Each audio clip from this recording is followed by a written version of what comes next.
clouds go gray. The thunder roars and the earth sings. The season's just beginning. The sunlight it hides as the clouds make way. For the pouring of my blessings, I will not be afraid. I see it now, I understand, I know. So I embrace it, dance. In the rain it's for my seed to grow. For every prayer and every seed I've sown, the Lord of the harvest knows I'm reaping back 100-fold. The land is green, it's green, oh, oh. The land is green, it's green. Can't you see? The harvest is ready, 'cause the Lord of the harvest told me so. It's green for me. It's green for me. Standing alone can be a heavy load, but my vows I won't be breaking. Though my heart is aching, I got a word and I won't let go. It's your will I'm seeking, so I keep on believing. I see it now, I understand, I know. So I embrace it, dance. Once again it's time for me to grow. For every prayer and every tear I've sown, Lord of the harvest knows I'm reaping joy 100-fold. The land is green, it's green, oh, oh. The land is green, it's green. Can't you see? The harvest is ready, 'cause the Lord of the harvest told me so. It's green for me. I thought it was over, thought you were done with me, but we're just beginning. Whoa, my life is a journey. I will walk with you, I will go where you want me to. Yes, I will go. Come on.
Will be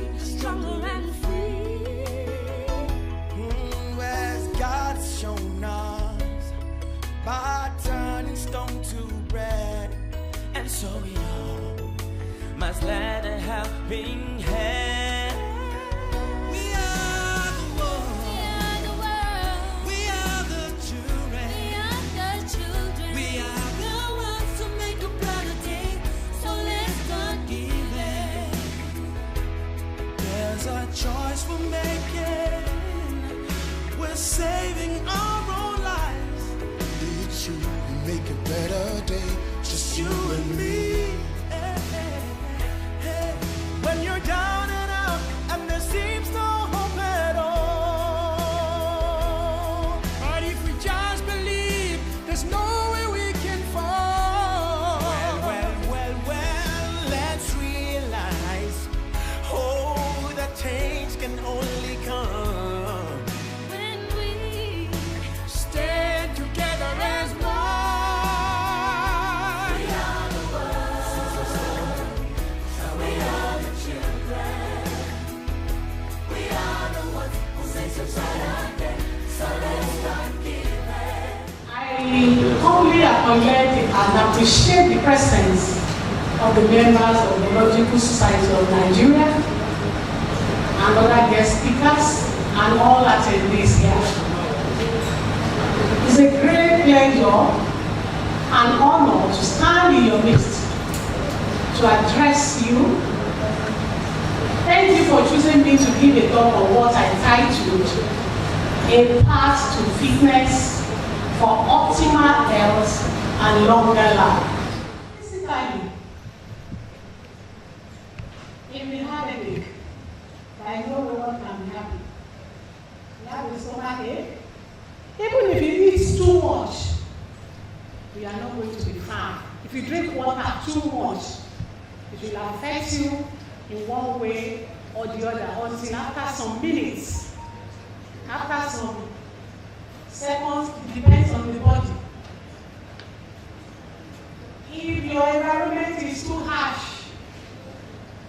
at home, you are not happy with your husband, you are not happy with your parents, you are not happy with your wife, you are not happy with your siblings, you look somehow, you are not healthy.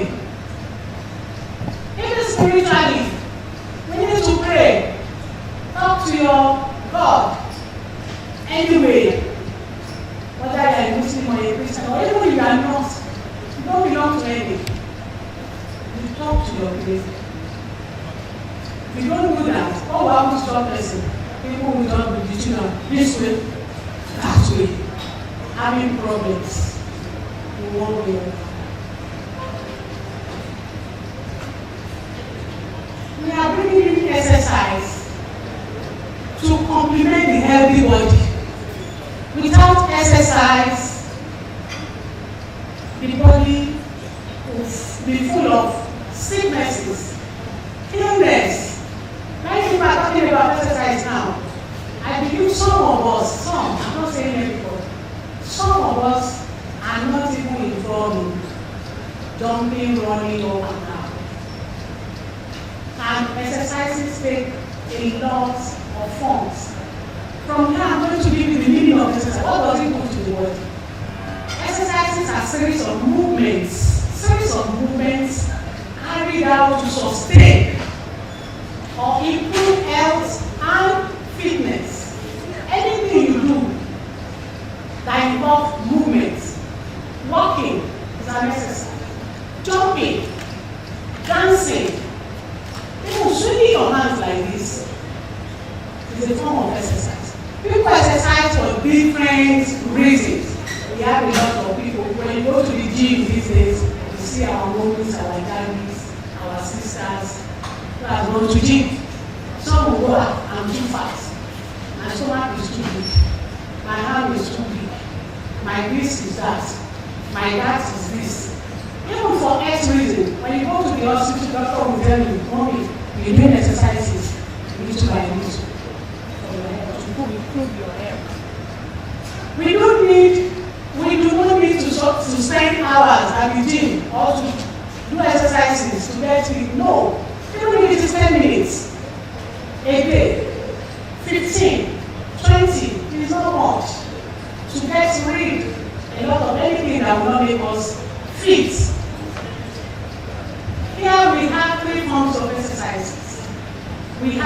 the low interval, moderate interval, high interval. It varies on how we are going to have it. It depends on what you if you want it to be low interval, fine. The next day you want moderate. You can combine the three together in a day and you have that time. The importance of exercise to our body to promote longevity. Yes, I saw one woman, she's 80, at the gym. What she's doing, I can't do it. And she has been doing it for long. And if you look at that woman, at 80, you can do all this and you have this strength. It will improve that and promote longevity. It improves sleeping pattern. I know when you do your exercises, especially towards that evening, you are going to have a sound sleep. It will prevent insomnia. Where do you feel the pain? Exactly here. When last did you do like this? When? So let's go. Ready? Down now. Down. Down. Down. Down. Down. Down. Down. Down. Down. Down. Forward. Forward. Forward.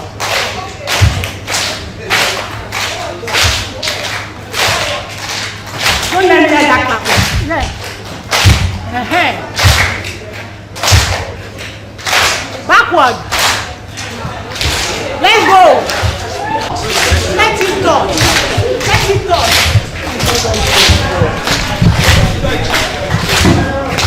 Up. Up.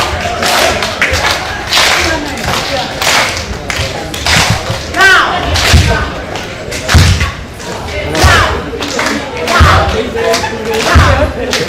Okay, let's go this way. 1, 2, go. 1, 2. Dance. Look at how I'm shaking my body. Shake your shoulder. Your shoulder. Your shoulder. Don't do this shake. Look at my shoulder now.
through this topic. Instead, they perceive the enemy with veritable growth of resources for every ecosystem. Now, we, as all of us know, we know what insects are all about, and we know what they are capable of doing. And for this interaction time, we are going to see the other side of it. The central paradox is the tale of two narratives. Okay, we can see the swarm of locusts, the activity activities in destroying the field. Then at the same time, we can see another insect, bringing out about fortune in the life of some other business too. And again, you can actually perceive them to be enemy in so many ways as the best vectors of disease, and at the same time, they destroy our crops. And as stated, you can see as projected, they are crop breeders and the all ramification, right from the seed to the field, then back to the storage. And as regards the vector, all of us will know that the role of mosquito and what he has done, what mosquito is still doing here, and the type of disease that we are down with. In our homes, they are not excluded, so you have them, especially those of us that are fond of stacking all the containers of materials we got in our kitchens, and at the same time some of the building materials or the furniture you have in your homes, and so on. But all this, as we have seen them, definitely there is a way for us to really put a check on them. And that brought about the use of pesticides that we know, and at the same time, we are not ignorant of the consequence of this in our ecosystem. And we can see the effects all over as being known to us. So it has this adverse effect. But despite this, we did not really still restrain ourselves from making use of this. And it's a way that we of the opinion that we just have to deal with all these pests. We have to really condemn them. We have to make them to be managed and not to be probably living in existence. But I tell you, when we check the global pesticide market, you can see the rate as the sales and the usage is going. The pesticide market size, is valued to 1.4 billion in 2024, and it's still growing. The compound annual growth rate is about 11.5% between this year and the year 2032. And it's projected to have been very close to 3.4 billion US dollars. Then we can see the effect of this, chemicals that are being used again on some of the food we consume, and some of the nations as we started this conference, and so on, and very close to us. Then we can actually see this too on the water well that we drink as well, the effect of all this. But at least, we cannot just leave it open-ended. So we need to really come to a point that the perception is not invalid, genuinely valid, and we have to put a check on the insect. But this, however, when this narrow view dictates actions, such as blanket application of pesticide, we declare war on the entire class of life.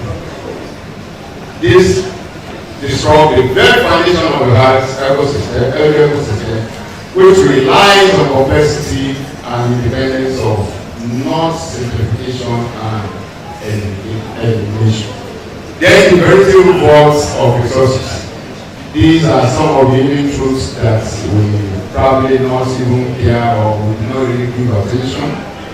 This is the crux of the brand issues. When we look beyond few enemies, we find that insects are, in fact, custodians of essential resources for a productive and sustainable world.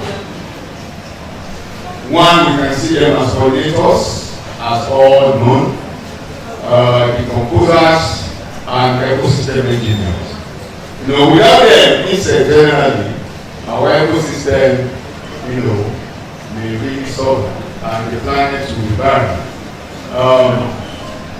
They as well see they work so much well in engineering the sustainability by turning the dead into new life and fertility. the path forward is not to see itself as an enemy, to be vanished, but as allies to be understood and integrated. One, in the healthy system. We know quite well that okay, the players' role in the pollination, they are good decomposers, and we use them for biological control, for predators, and this really brings about biodiversity by creating stability and resilience. Then in sustainable system, we have there ensuring that energy and the nutrients are continuously recycled, waste is minimized, and the system can endure for a long time. I want to read the citation of Associate Professor Camilla De La Torre from the University of Milan in Italy, who will be presenting on surviving in acidified seas, investigating the mechanisms that promote tolerance to ocean acidification in different invertebrate species. Camilla De La Torre is an associate professor in ecology at the Department of Biosciences, University of Milan. She teaches community and ecosystems, conservation of marine biodiversity, and laboratory of ecotoxicology. Our field of research is aquatic ecotoxicology. The main objective of our research is to look at mechanisms of action and toxicity of legacy and emerging pollutants and other environmental disturbances in aquatic species under both laboratory and natural exposure conditions. The effects are studied at different levels of biological complexity, from the first molecular interactions to the effects at organism level, through the application of a wide range of analytical tools. Over the last year, our research has focused on studying the mechanisms of tolerance and adaptation to ocean acidification in invertebrate marine species. Camilla is a member of the editorial board of Environmental Toxicology and Pharmacology and Frontiers in Marine Science. She has authored more than 90 papers in peer-reviewed journals. Ladies and gentlemen, please welcome Camilla De La Torre from the University of Milan. Which is aimed at improving our understanding of the processes that allow biodiversity to persist under disturbed environmental conditions which are characterizing the ocean of the Anthropocene. And in particular, I will talk about the phenomenon of ocean acidification. Ocean acidification is one of the most important drivers of biodiversity loss in the marine ecosystem. And it is related to the ongoing release of carbon dioxide in the atmosphere. The ocean absorbs 1/3 of this carbon dioxide, and this buffer capacity is changing dramatically the carbonate equilibrium of the water column, creating a more corrosive environment and reducing significantly the carbonate ions available for calcifying organisms to build their shells and skeleton. So the most affected, of course, biological process of ocean acidification would be calcification. But now there is a plethora of studies that is showing that not only calcification, but much more other biological processes will be affected, also in non-calcifying organisms, up to reduced growth, reproduction, and even survival. Within the context of the investigation of the effects of ocean acidification, emerged as very important the potential use of natural laboratories, such as CO2 vent systems, that mirrors the condition of the ocean that will occur in the next decades. In these environments, organisms are exposed for their entire life cycle and through multiple generations to ocean acidification. So, working in these natural laboratories allow to investigate not only the vulnerability but also the ability of the organisms to tolerate and to adapt to ocean acidification. And it's also possible to understand all the biological interactions that can change the effects of ocean acidification on the single species. And we are interested in this process. The study is carried out in these dense systems showing that ocean acidification is going to reduce dramatically biodiversity, consequence loss of functional biodiversity.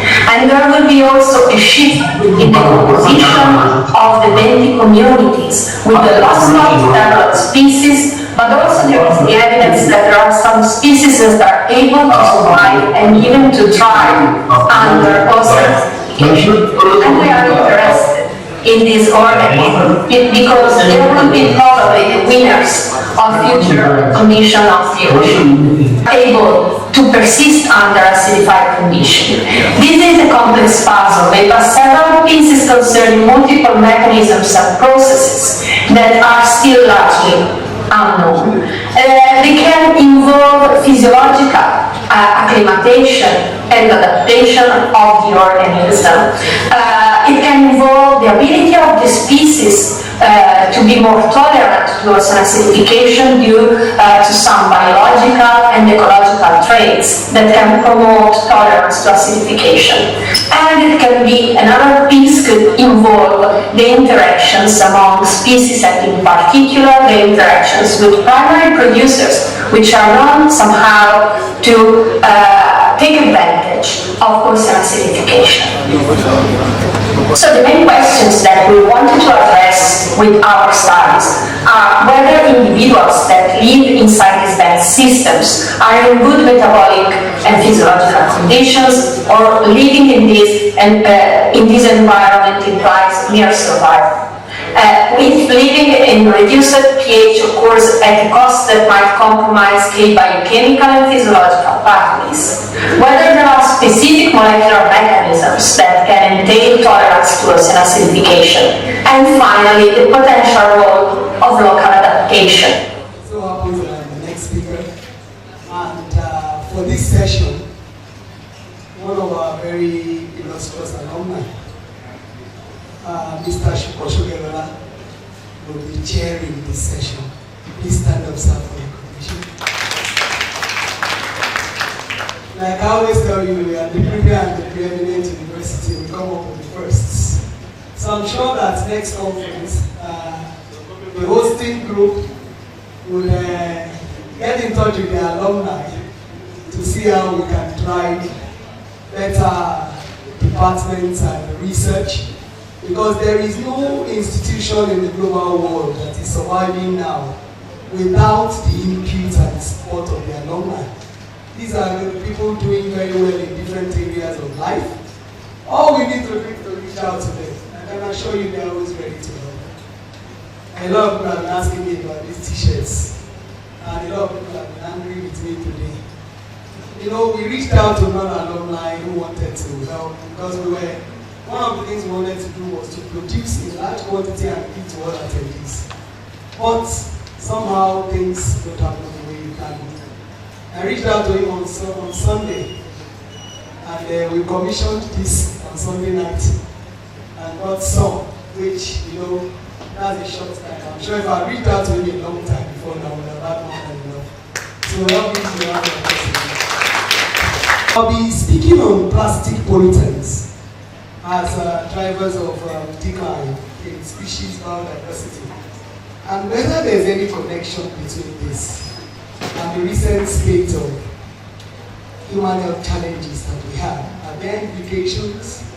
Because we are talking about organisms that have the same chemical makeup with us. If it's happening in fish, because I'm an aquatic toxicologist, the possibility is that it's also happening that way in humans. So I'm going to use fish examples to explain some of the things that may look a bit overwhelming for us, but are coming from the way we are interacting with the environment.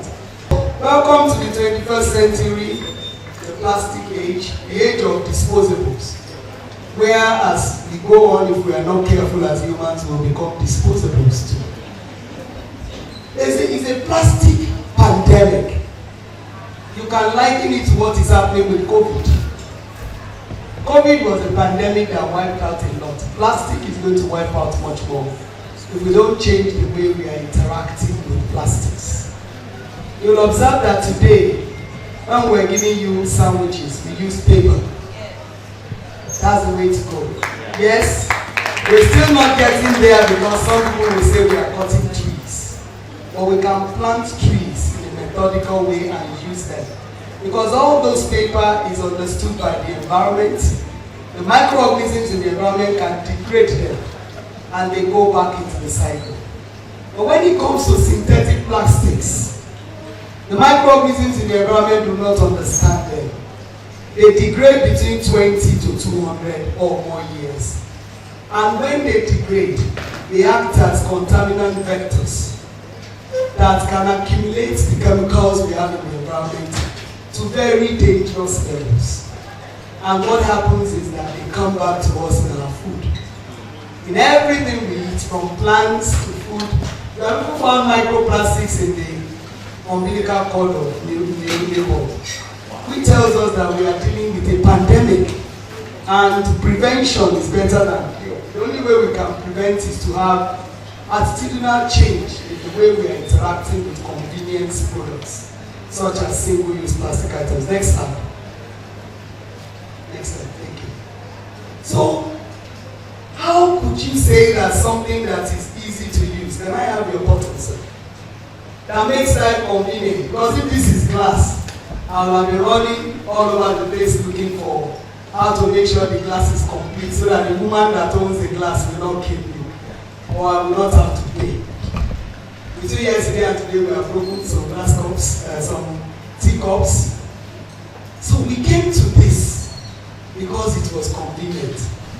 You drink it, you throw it away, everybody is fine, nobody is going to come after you.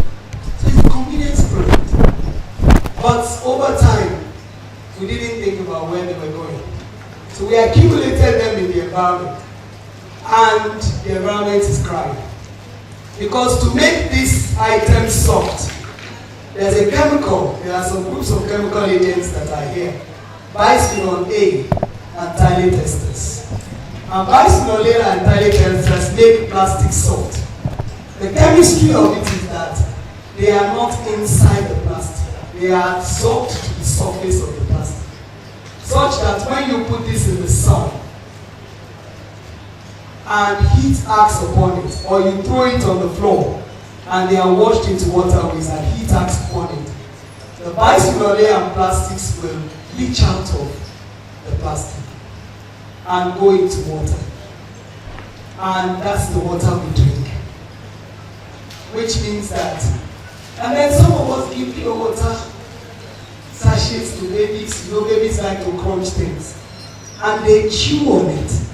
And it generates heat. And gradually they are taking in phthalate esters and bisphenol A.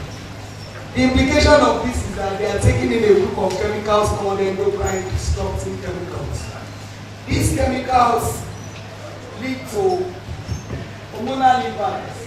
They have been associated with cancer, obesity, infertility. These days we are having a lot of young couples having infertility problems. And it's more pronounced for the male infertility. I'm not saying this for you to be scared. I'm saying this so that we know the enormity of the basic irresponsibility of an industrial world to the natural world.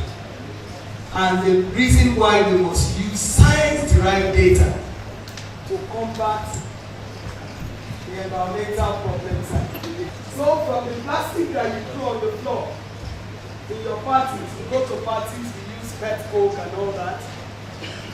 And somebody now they're picking them up, and not all of them will be picked up.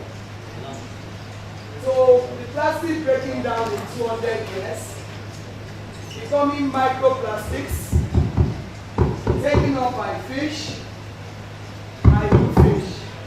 So that's the little information I have, information on fish and birds. And then to say fish is a better source of protein than meat. And we're encouraging ourselves to eat fish. But the water of the fish is being polluted by us. The fish can't go anywhere else but in water, so they have to take what we are giving them. And microplastics we are found in the flesh of fish. We are found in their guts. In fact, some fish mistake plastic for food. So they ingest plastic and they die of starvation because plastic will not provide any nutritional value. And by training, but I work in the corporate world, and the corporate world she's speaking to will begin to speak to them so that they can hear it loud and clear. All of the time we go out there to do presentations and we have opportunity of interacting with the high and mighty. I love the fact that she spoke to the economics of it. In the corporate world, we think the economics. How will it benefit us? What is the naira and kobo of it? That she had just said something about. That one interested me so much. Okay, if we spend 2,000, if we spend 2 billion to fund this, then we get 15 billion here. Oh, that's beautiful. I think we want to hear.